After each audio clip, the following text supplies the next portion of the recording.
As you all know by now, I'm a big fan of independent film, horror specifically.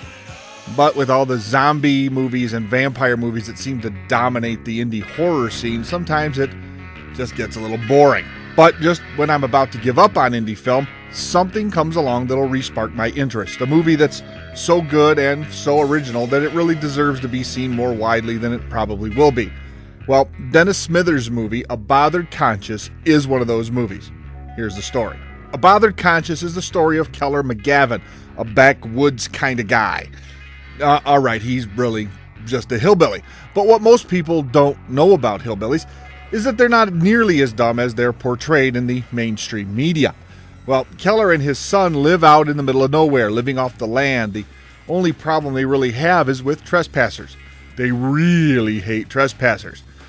Well, when a DNR agent comes across Keller's place and Keller is killed in the exchange, his son has a mental break and begins to have visions of the people that he and his father have killed protecting their property.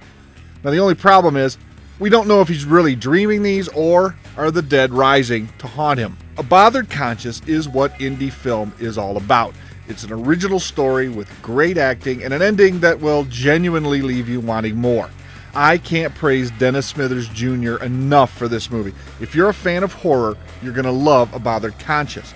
I've even heard that Dennis is working on a sequel, which I, for one, will be in line to see. I'm giving A Bothered Conscience 4 out of 4 cigars because it's just that damn good. After seeing the mayhem that Keller McGavin gets up to in this movie, you'll find yourself saying, Blair Witch my ass. This is the real horror in the woods. So, until next time, when I'll be right here calling everybody I know to cancel that camping trip, remember, for more indie movie fun, you can always find me hollering at trespassers over at roguecinema.com.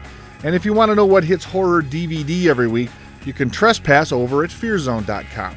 And remember, you can always follow me at Facebook and at twitter.com. I'm Bad Movie Guy at Twitter. And if you just like to hear me yell at people who are walking on my lawn, I'm always right here doing that. And I'm reminding you that the best movies are bad movies.